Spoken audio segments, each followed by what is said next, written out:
Olá, seja bem-vindo a mais um episódio do Na Palavra. Já faz um tempo que eu não passo aqui para a gente conversar um pouquinho sobre a Palavra de Deus. Nesse último sábado, culto de jovens, nós iniciamos esse tema que é Pilares da Igreja. O Senhor tem falado muito no meu coração a respeito desse tema, de trazer esses fundamentos e passar cada vez mais isso para a próxima geração. Primeira coisa a respeito dos pilares da igreja, eu queria fazer uma afirmação aqui, que é a seguinte: eu acredito na igreja. Quando nós lemos, por exemplo, Mateus no capítulo 16, no versículo 15, o Senhor Jesus ele faz uma pergunta aos discípulos quando ele diz: mas vós, continuou ele, quem dizeis que eu sou? Respondendo Simão Pedro, disse: tu és o Cristo, o Filho do Deus vivo. Então Jesus lhe afirmou: bem-aventurado és, Simão Barjonas, porque não foi carne e sangue que tu revelaram, mas meu Pai que está nos céus. Também eu te digo que tu és Pedro, e sobre esta pedra edificarei a minha igreja, e as portas do inferno não prevalecerão contra ela. Dar-te-ei as chaves do reino dos céus, o que ligares na terra terá sido ligado nos céus, e o que desligares na terra terá sido desligado nos céus. É muito importante essa revelação, porque em primeiro lugar o Senhor Jesus ele está dizendo que está envolvido com a edificação da sua igreja. Quando ele faz a pergunta a Pedro e responde: também te digo que tu és Pedro, e sobre esta pedra edificarei minha igreja, o Senhor Jesus nunca disse que Pedro era a pedra que a igreja seria edificada. Pelo contrário, ele está dizendo: e sobre esta revelação que tu acabou de dizer, de trazer, que é Cristo, né, o Filho do Deus vivo, eu estarei edificando a minha igreja. Há um trocadilho ali de palavras no original. Então Jesus está dizendo: sobre esta revelação, Cristo, o Filho do Deus vivo, edificarei a minha igreja. Então eu acredito na igreja. Mas eu acredito na igreja que tem esse formato, esse padrão bíblico. Quando você lê, por exemplo, os evangelhos, depois o livro de Atos, você percebe esta igreja sendo constituída e edificada. E ela tem um padrão, ela tem moldes, ela tem já uma direção. Então, nós vemos hoje muitas pessoas, os chamados desigrejados, as pessoas dizem: não, eu sou a igreja, eu sozinho na minha casa, eu sou a igreja, etc. E sim, nós somos a igreja, nós que cremos em Jesus. A igreja ela não é um prédio, né? A igreja é um corpo de pessoas, de crentes, de discípulos em Jesus, que creem então, que sabem o que estão fazendo de forma intencional, sim.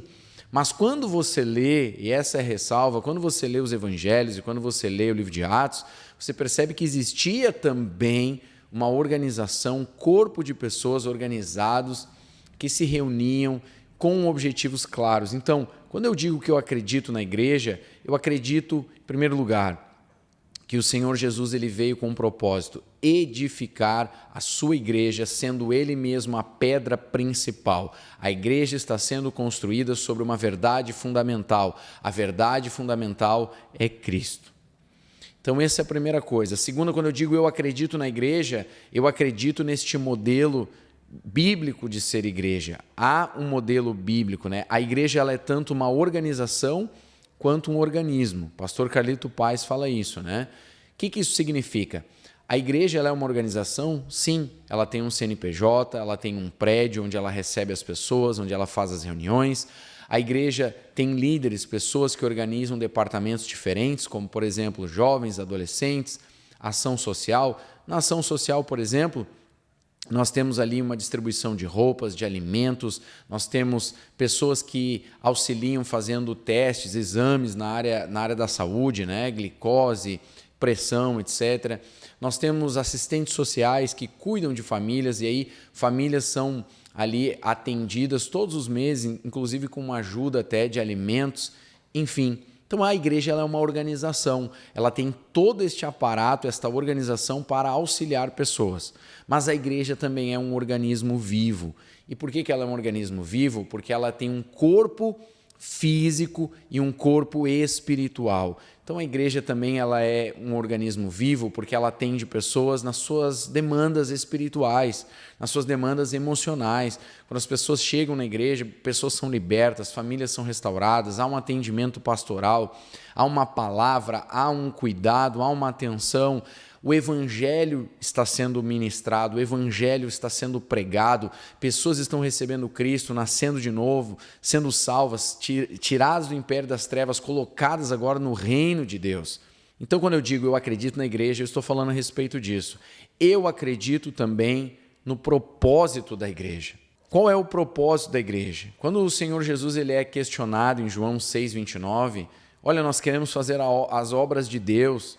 Jesus diz, a obra de Deus é esta, né? Revelar o seu Filho. Então, o Senhor Deus ele não está envolvido em muitas coisas, em milhares de coisas como nós achamos. Às vezes nós queremos nos envolver com o movimento A, com o movimento B, nós queremos fazer isso, nós queremos fazer aquilo.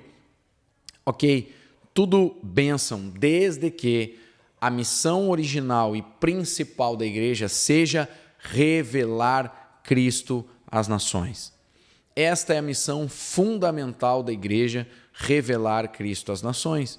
Quando nós olhamos o ID, que nós chamamos, né, a grande comissão, final de Mateus, capítulo 28, o Senhor Jesus diz, ID, vão, preguem o evangelho a todas as pessoas da terra, façam discípulos. Então, dentre o propósito inicial e principal da igreja está evangelizar, ou seja, pregar a mensagem do reino, falar sobre Jesus, sobre quem ele é, e depois discipular as pessoas, formar discípulos.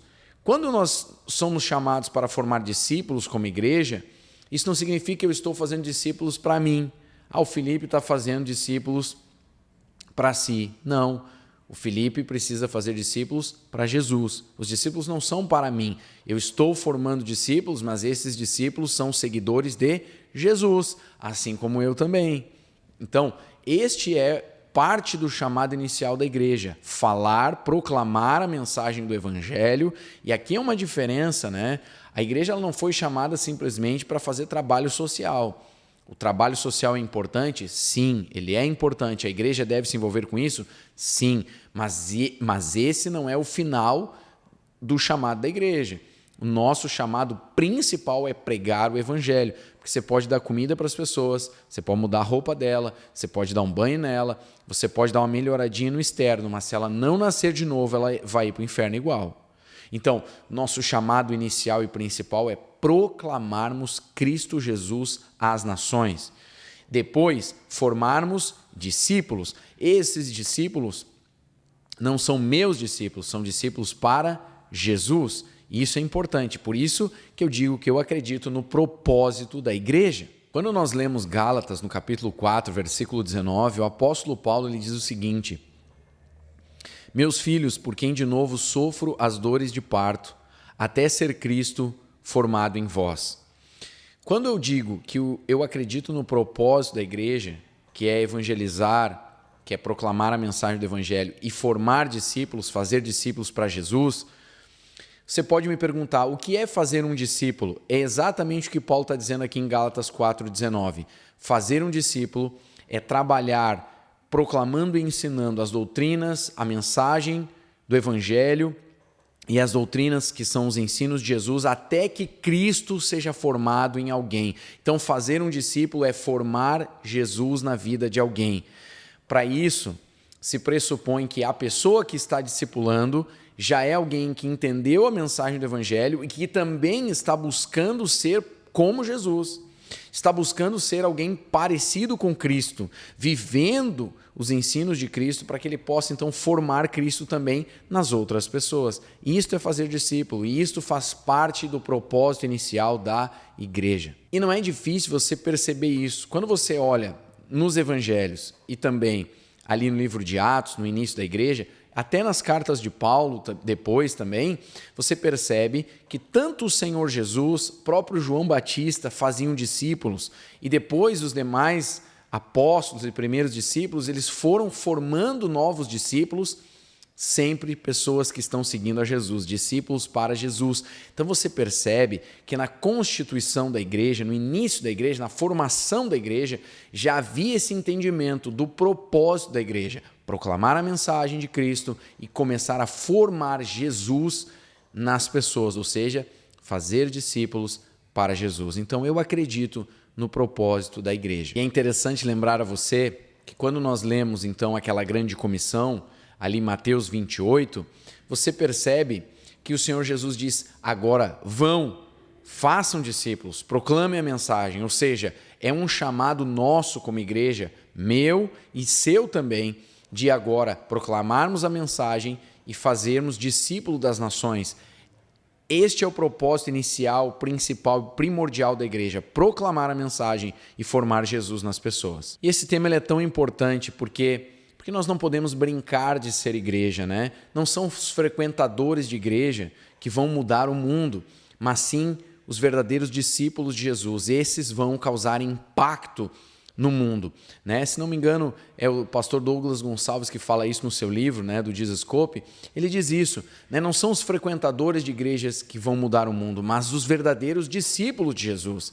Você pode me dizer: ah, pastor, mas o mundo vai de mal a pior, o sistema do mundo, o mundo jaz no maligno, o mundo não vai mudar. Mas entenda o que eu quero te dizer com o mundo. Eu concordo com você. É verdade, o mundo jaz no maligno, o sistema do mundo não vai mudar, ele é controlado por Satanás, né? O mundo está afundado em pecado. Mas deixa eu te falar, quando eu digo que nós, os verdadeiros discípulos, eles vão mudar o mundo aqui eu me refiro às pessoas que estão ao meu redor. Mundo aqui são aquelas pessoas que eu tenho influência. É o círculo de pessoas que estão ao meu redor e que eu causo influência. Colegas de trabalho, familiares, né, amigos, pessoas que estão na minha roda de influência. Então, os verdadeiros discípulos de Jesus não só podem, como devem impactar o seu mundo, aquelas pessoas que estão ao seu redor. E esse é o nosso chamado. Quando você lê Mateus 5, de 13 em diante, o Senhor Jesus diz que nós somos o sal da terra, que nós somos a luz do mundo. E ele diz que a nossa luz deve brilhar a ponto de as pessoas verem as nossas boas obras e glorificarem o Pai que está no céu. Então, esse é o nosso chamado para impactarmos o mundo ao nosso redor. O que nós temos que pensar é: pessoas que simplesmente frequentam cultos, vão a reuniões, essas pessoas não causam impacto no mundo ao seu redor, mas os verdadeiros discípulos de Jesus. É por isso que eu preciso crer no propósito da igreja e me tornar como Cristo, me tornar um discípulo de Jesus, para causar impacto em outras pessoas e viver esse propósito pelo qual a igreja foi chamada. Veja, o mundo não vai mudar com ativismo, o mundo não vai mudar com política. Política é importante, você tem que participar da política, você tem que votar com consciência, de maneira correta, de acordo com os princípios da palavra de Deus, sim, mas o mundo ele não vai mudar com política, ele não vai mudar com ativismo, o mundo não vai mudar com caridade, o mundo irá mudar com avivamento. E verdadeiro avivamento vem através dos discípulos de Jesus. E veja, a caridade é importante, fazer boas obras é importante, mas nós sabemos que isso é fruto, né? Boas obras são fruto de um verdadeiro discípulo de Jesus. Um verdadeiro discípulo de Jesus, ele vai automaticamente, naturalmente frutificar, ele vai realizar boas obras, mas não é para ser salvo, não é para conseguir barganha com Deus, mas é porque simplesmente ele foi alcançado pelo amor de Deus e agora o amor de Deus transpira, ele transpira esse amor sai dele. Então ele realiza boas obras por amor a Deus. Mas veja, esta não é a primeira coisa, é essencial. Isso é fruto daquilo que é essencial, que é o entendimento do propósito da igreja, do para que eu fui chamado. Então as boas obras elas são naturais, é a frutificação de um discípulo de Jesus. Agora, quando eu falo que avivamento vai mudar todas as coisas, por quê? Porque quando você lê a vida de Jesus, quando você lê a vida dos primeiros discípulos, você percebe eles vivendo avivamento, ou seja, homens e mulheres cheios do Espírito Santo, que aonde iam se moviam no poder de Deus, e isso causava impacto no mundo ao seu redor. Veja, onde Jesus andava, milagres aconteciam, enfermos eram curados, cativos eram libertos, o evangelho era proclamado. E é exatamente isso que nós temos o chamado para vivermos também. Quando você lê Atos 10:38, diz respeito a Jesus de Nazaré, como Deus ungiu com o Espírito Santo e com poder, e ele foi por toda parte fazendo o bem e curando os oprimidos do diabo, porque Deus era com ele. Este é também o nosso chamado como igreja, por isso que eu acredito no propósito da igreja. E veja, o Senhor Jesus diz no texto de Mateus 16, as portas do inferno não prevalecerão contra a igreja. Nós temos uma ideia desse texto como se a porta da igreja estivesse ali no lugar e os demônios estão tentando entrar. Mas não é isso que o texto diz. Jesus está dizendo as portas do inferno não prevalecerão contra a igreja. A imagem que tem que vir na tua mente é as portas do inferno, não da igreja, e a igreja tentando arrombar e conseguindo arrombar a porta do inferno e tirando pessoas do império das trevas e trazendo para o reino de Cristo, o reino da luz, o reino de Deus. Então, esta é a imagem correta que você tem que ter na tua mente. E o mais interessante é que o texto diz: as portas do inferno não prevalecerão contra a igreja. Não é contra o crente A ou o crente B, o fulano ou beltrano, é contra a igreja. Por isso, meu irmão, minha irmã jovem, você que está me assistindo aí, me ouvindo, entenda algo, eu creio no propósito da igreja. Não existe como você, eu quero Cristo, mas eu não quero a igreja. Então você vai andar com a cabeça sem corpo. É algo que não funciona, não dá certo, né? Não existe isso. Você precisa do corpo completo, Cristo e a sua igreja. Para encerrar aqui, deixa eu te dizer, eu acredito na forma bíblica de ser igreja. O que eu quero dizer com isso? Quando você percebe tudo que os discípulos faziam lá no primeiro século, quando nós olhamos para o livro de Atos, olhamos também ali para os evangelhos, a gente percebe que pelo menos 3 coisas eles faziam na reunião pública, quando se reuniam como igreja. Pelo menos 3 coisas. Tem outras coisas, mas 3 coisas pelo menos. Primeira delas, eles se reuniam para orar. O Senhor Jesus mesmo disse: a minha casa será conhecida como casa de oração. Então, quando você for à igreja, toda vez que você for para um culto na igreja, vá tendo algo no teu coração: estou indo lá para orar, eu vou ter tempo de oração lá. Então, quando o pastor te pedir, fecha os olhos, agora vamos orar, faça isso de todo o teu coração, porque este é um dos propósitos do culto público da igreja, na forma de ser igreja, né? Vá na reunião e esteja disposto, disposta para orar de todo o teu coração. Uma outra coisa, quando nós nos reunimos no culto público, nós vamos ali para examinar as Escrituras. Quando o Senhor Jesus foi questionado ali pelos religiosos da época, ele responde a esses religiosos dizendo o seguinte: olha, vocês examinam minuciosamente as Escrituras porque julgam ter nelas a vida eterna, pois são elas que testificam de mim. Olha que interessante, Jesus não corrige o fato de eles examinarem minuciosamente as Escrituras. Isso é algo bom, é algo importante. Em Atos 17, quando o apóstolo Paulo vai lá a Bereia, diz o texto que os bereanos eles eram pessoas excelentes porque eles ouviam Paulo e examinavam as Escrituras para ver se tudo o que Paulo dizia era assim mesmo. Quando eu falo de examinar as Escrituras no culto público, eu quero dizer, vá com o coração, com a tua Bíblia, com material de anotação, ou anote no teu celular, não tem problema, mas você não vai lá simplesmente para ver textos ou para que o pastor fale só daqueles textos, mas nós vamos para juntos examinarmos as Escrituras. Nós vamos ler o texto, nós vamos falar sobre o texto, o contexto e a aplicação do texto na nossa vida prática. Nós vamos para examinar as Escrituras. Então, eu quero te incentivar a que você seja um agente ativo nisso. No culto público, vá pronto para examinar as Escrituras. E por último, quando nos reunimos no culto público, nós vamos ali para adorar a Deus. O povo de Deus se reúne como igreja e ele está ali para adorar a Deus, para bendizer a Deus. Por isso que nós usamos, por exemplo, a música no culto, porque ela é uma ferramenta que nos ajuda a adorar a Deus. Adorar a Deus é só com a música? Não, você deve adorar a Deus com toda a tua vida. Tudo que você faz deve ser para a glória de Deus? Sim, mas a música ela é uma ferramenta também na adoração e uma ferramenta poderosa. Quando você lê Apocalipse, você vai perceber uma coisa: existe música no céu. Existem coros celestiais cantando e adorando e declarando que Deus, que o nosso Deus, Ele é santo, santo, santo.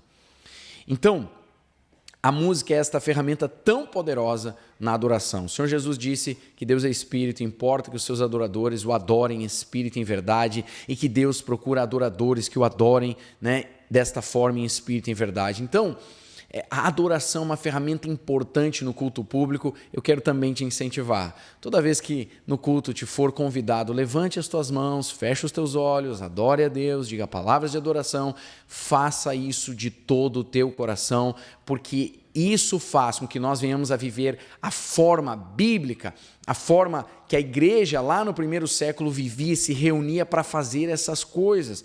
Faça isso de todo o teu coração, porque isso é ser igreja. Esses são alguns dos pilares da igreja. E, de novo, o mundo será transformado através dos verdadeiros discípulos de Jesus, aqueles que estão vivendo a igreja como ela é. Eu quero te incentivar, quando você for ao culto público, vá para fazer essas coisas, orar, examinar as Escrituras, adorar a Deus de todo o teu coração.